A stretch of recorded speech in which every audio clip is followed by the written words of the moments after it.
de las Fuerzas Armadas tiene que ver con dos cosas. Primero, con la forma en que el Estado uruguayo fue utilizando, sobre todo después de fines de los años 50, donde aparece una crisis de estancamiento, con recesión, con estancamiento económico, cómo se usa las Fuerzas Armadas como amortiguador del desempleo en zonas rurales en el interior del país, de la mano de obra con menor nivel de calificación. Es decir, las Fuerzas Armadas son un recurso para amortiguar el impacto del desempleo a partir de esos años. Entonces, eso explica un reclutamiento dentro de las Fuerzas Armadas que tiene que ver con una lógica general del Estado, no con las necesidades de las Fuerzas Armadas. Ese incentivo hoy ha desaparecido, porque como tenemos una baja tasa de desempleo y ha aumentado la demanda de empleo y las Fuerzas Armadas no tienen un alto prestigio relativo, la gente prefiere educarse en otras cosas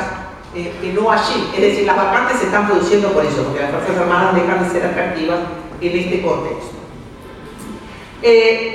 La otra explicación del aumento presupuestal es la dictadura. Hacia fines de los 60, que ya las Fuerzas Armadas estaban recibiendo adoctrinamiento, en fin, ya empezaban a desarrollarse estas Fuerzas Armadas que luego fueron las de la dictadura. Teníamos 16.000 efectivos. A la salida de la dictadura teníamos 35.000 efectivos, las Fuerzas Armadas eran el 10% del presupuesto, ahora son 22.000 efectivos.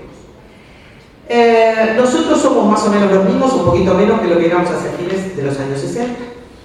Las hipótesis de conflicto principales que dominaron el tema en esa época tenían que ver con la hipótesis de conflicto Argentina-Brasil, que ha desaparecido luego del Mercosur, digamos, ¿no? Argentina y Brasil lo que han trabajado es una alianza estratégica, y las hipótesis de conflicto entre todos países que afectaban directamente a Uruguay, creo que las podemos dar por zanjadas, no sé, lo iba a hablar, pero me parece que por un tiempo no las tenemos sobre la mesa. El componente de la inteligencia se vuelve cada vez más importante, o sea que yo creo que en desaparecer la hipótesis de conflicto entre Argentina y Brasil, con este incremento de los componentes propiamente de inteligencia civil en la defensa nacional, deberíamos requerir menor número de efectivos.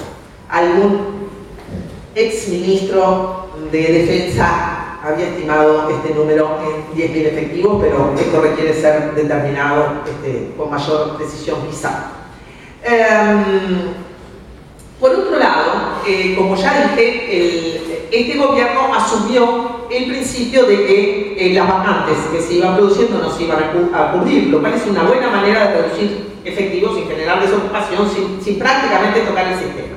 El problema fue que con las vacantes que se produjeron en el primer año, que fueron 854, se incrementaron los salarios de los escalafones inferiores. Un soldado ganaba 6.542 pesos al inicio del ejercicio y el año pasado ganaba 13.557. Con las vacantes del año siguiente, con las vacantes de 2011, que fueron 1.415, se incrementaron los sueldos de los oficiales superiores. Es decir, que la idea de la reducción de las vacantes para aumentar los salarios de los más deprimidos funcionó bien el primer año, pero después funcionó en el sentido de mantener la estructura que ya heredamos. El presupuesto además es resultado del sistema de retiros y pensiones, que incrementa en algo así como 53% el total del presupuesto que recibe el Ministerio de Defensa, porque por supuesto que el sistema de la caja de retiros y pensiones militares es una caja deficitaria, y también las misiones de paz por las que el Uruguay recibe, pero el Uruguay paga además. La propuesta, me dicen 3 minutos. ¿Qué Fuerzas Armadas queremos para nuestra escala país y para nuestras condiciones regionales? Para esto que yo me refería a que no solamente ha desaparecido la hipótesis de conflicto Argentina-Brasil, sino que Brasil ha sido un impulsor de la idea de una defensa sudamericana, es decir, de la idea de una integración regional de la defensa, que me parece que en el plano de un desarrollo del Uruguay integrado en la región, la izquierda debería defender como principio la idea de una defensa sudamericana más que de una defensa nacional propia. Esto al mismo tiempo llama la atención sobre una iniciativa que ha tenido poca prensa, pero que fue recogida en algún consejo de ministros este año, de instalar una industria armamentística en el Uruguay, es decir, la instalación de una fábrica austríaca, una fábrica de armas austríaca que se instalaría en el Uruguay. Yo he tratado de obtener más información sobre esto y ha resultado imposible por la opacidad de la corporación, porque es muy difícil obtener información, pero he recibido de primera mano del vicepresidente de la República que en el Consejo de Ministros esta iniciativa fue adelantada, la de instalar una fábrica de armas, idea que a mí me parece completamente disparatada y a la que me opongo rabiosamente, pero cualquier intento de instalar esto en la discusión programática fue imposible, hasta por el hecho de que no tenemos mucha información sobre eso. Con respecto a las misiones de paz, algo hemos avanzado en el sentido que la competencia del Ministerio de Relaciones Exteriores ha ido creciendo en relación al tema de las misiones de paz. Y hoy por hoy, si uno habla sobre la propuesta de Uruguay en Haití, seguramente está mucho más en manos de Almagro que de Huidobro, lo cual está bien que el tema de las misiones de paz pase a ser una competencia conjunta de Cancillería y del Ministerio de Defensa. Y por ejemplo, en el caso de las misiones de paz, por más que nosotros hemos protestado, en la Chiflé, sobre el retiro de las tropas de Haití, y el Senado haitiano votó por unanimidad el retiro de la MINUSTAH, y la izquierda, nuestros pares haitianos de los hay, también ha reclamado, ha venido un senador haitiano a traer esta posición. Esta posición no pudimos incorporarla al programa, pero por la vía de los hechos, la situación en Haití se está deteriorando muy rápidamente como consecuencia de la renuencia del presidente de Haití, Martelly, a llamar a la renovación parcial de su parlamento. Si las elecciones no se realizan antes de enero, y miren la fecha en la que estamos, simplemente nos quedaríamos, Haití se quedaría con un poder ejecutivo y sin parlamento, una situación políticamente intolerable y dentro de la cual la MINUSTAH está, en fin, tratando, creo yo, de presionar al gobierno haitiano para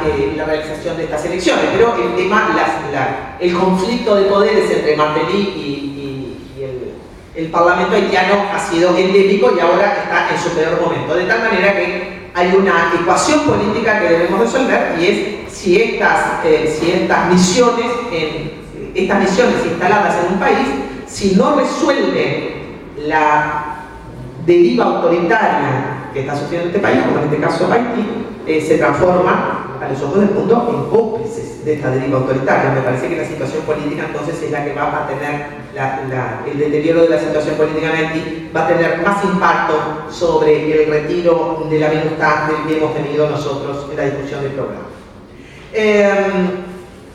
Para terminar, digo, lo importante es que el debate no se sustraiga a la órbita civil. Por un lado, yo, por supuesto que el tema de las Fuerzas Armadas siempre digo que lo he trabajado solo por dos razones, porque cuando vivía en la academia y dirigía el Departamento de Ciencia Política, había un observatorio allí que lo llevaban a cabo Julián González, compañeros politólogos que instalaron el Observatorio de las Fuerzas Armadas. ¿Y por qué me dedico a los temas de presupuesto? Y entonces miro el presupuesto de las Fuerzas Armadas en el conjunto de las prioridades presupuestarias del país. No tengo ninguna especialización más que esa. Pero creo que el tema no debe sustraerse a la órbita civil y es frecuente que aparezca esta esquizofrenia en el mensaje que se da de que por un lado se dice queremos debatir y por el otro lado cuando uno va a debatir dice no entender nada de las Fuerzas Armadas. No se necesita entender, ser un experto en el tema Fuerzas Armadas para debatir sobre Fuerzas Armadas. Si uno es experto en el presupuesto nacional puede discutir el lugar del presupuesto de las Fuerzas Armadas o el presupuesto del Ministerio de Defensa. Si uno tiene alguna experiencia sobre la política exterior del Uruguay, también puede participar en el debate sobre las misiones de paz. No hay que haber ni revestido a las Fuerzas Armadas ni ser experto para discutir estos temas, de la misma manera que no hay que ser experto en economía para postular el principio de que hay que grabar más al capital o experto en educación para saber que hay que continuar apostando a la educación. Tenemos que ser conscientes que las Fuerzas Armadas tienen este carácter de institución totalizante. Ustedes han visto la denuncia reciente sobre el abuso a un soldado, han habido denuncias de otro tipo. Yo quiero que tengamos presente que estas denuncias forman parte de una vida institucional que se debe revisar y que no es apenas la perversidad de algunos, sino que las instituciones totalizantes las instituciones totalizantes donde los principios de la jerarquía son muy rígidos, tienden a producir este tipo de situaciones y sobre esto hay miles de estudios, sin ir más lejos, vean la discusión de Hannah Arendt, en la película Hannah Arendt, sobre el tema de la jerarquía y la obediencia y cómo el principio de la jerarquía y la obediencia anulan el principio de responsabilidad moral de los individuos, para tener nada más que una idea de que las instituciones, con estos principios de jerarquía, subordinación, de este tipo, tienden a producir estas cosas. Nosotros creo que tenemos que seguir defendiendo, y esto tiene que ver con un tema que simplemente lo dejo tirado, que es el tema de la justicia militar, ¿no? La justicia militar. Creo que tenemos que tener una perspectiva de organización de las Fuerzas Armadas donde el vínculo entre los subordinados y las jerarquías, además de estar guiado por el principio de la obediencia, tiene que estar guiado por los principios del derecho y de la relación que cualquier funcionario público tiene con su jerarquía. No pueden ser mucho más que eso. El Uruguay puede y debe tener otras Fuerzas Armadas. Nosotros necesitamos abrir este debate en el próximo periodo de gobierno, con la participación de todos los que estén involucrados. Es cierto que aparece esta idea con fuerza de que el Uruguay necesita unas Fuerzas Armadas para defender sus recursos naturales. Yo quiero decir que la mejor defensa de los recursos naturales es económica, no, si nosotros vendemos todos nuestros recursos naturales a super mega corporaciones, de nada habrá servido o de nada servirá el papel de las Fuerzas Armadas en la defensa de los recursos naturales. Nada más que para explicar que lo de la defensa de los recursos naturales es una cosa mayor en la que las Fuerzas Armadas pueden tener una parte, pero sin duda no es la parte más importante. Pero creo que sí, que el Uruguay puede y debe tener otras Fuerzas Armadas, pero para eso lo más importante, y lo que yo le pediría a todos, sobre todo a todos los que participen en el Congreso, es nada más que abrir el debate. Ya con abrir el debate habríamos ganado todos juntos.